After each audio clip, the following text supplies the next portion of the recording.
Albertans voted the previous progressive conservative government out due to cronyism, but the NDP really isn't any better.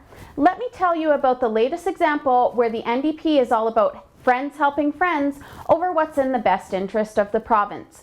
The Pembina Institute is a left-wing think tank that put out a moratorium on the oil sands and also lobbied against the Keystone XL pipeline in Washington. And now they're on board with the NDP to accelerate the phase-out of coal. Ed Whittingham, executive director of the Institute, stood alongside Rachel Notley when she introduced the carbon tax. So when I saw a coal phase-out ad put out by the Pembina Institute, I barely even flinched. But then I noticed that there were a bunch of unions and other companies listed along the bottom of the ad. I wasn't really surprised about the unions, considering the Notley government gave all government employees increases in salaries.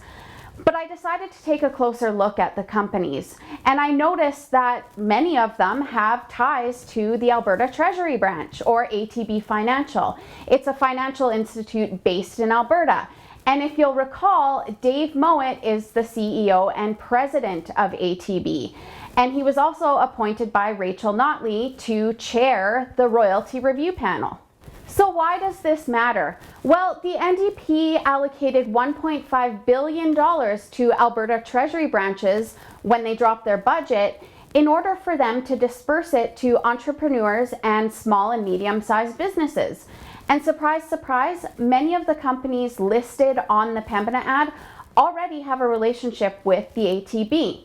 And it looks like BluEarth Renewables was the first in line. They secured $71 million in order to build a wind farm just outside of Provost, Alberta. You may recall that Marlo Reynolds, now Chief of Staff to the Minister of Environment and Climate Change, was once the Vice President of BluEarth. And he was also once the executive director at the Pembina Institute. I guess it really pays to have friends in high places, but there's more. Skyfire Energy, who's also signed on with the Pembina Institute for an accelerated coal phase-out, once received a small business award from ATB Financial.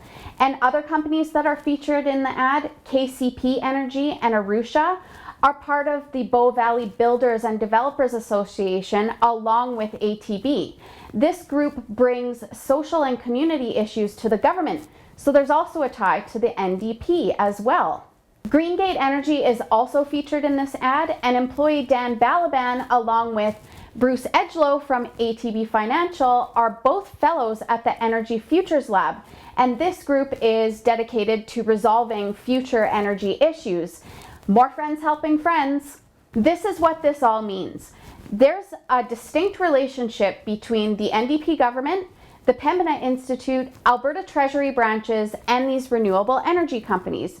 It doesn't come as a surprise to me that many of them are small to medium in size, which would qualify them for a piece of this $1.5 billion. And there's an added bonus with the coal phase out. These businesses will be able to grow and potentially collect the $5,000 promised by the Notley government for every new job created. What this all comes down to is these businesses becoming more profitable and friends helping friends.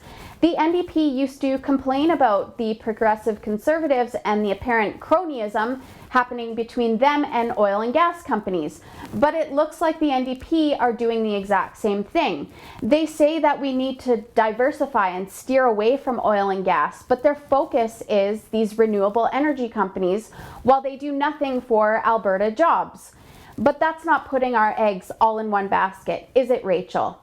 For TheRebel.Media, I'm Holly Nicholas. You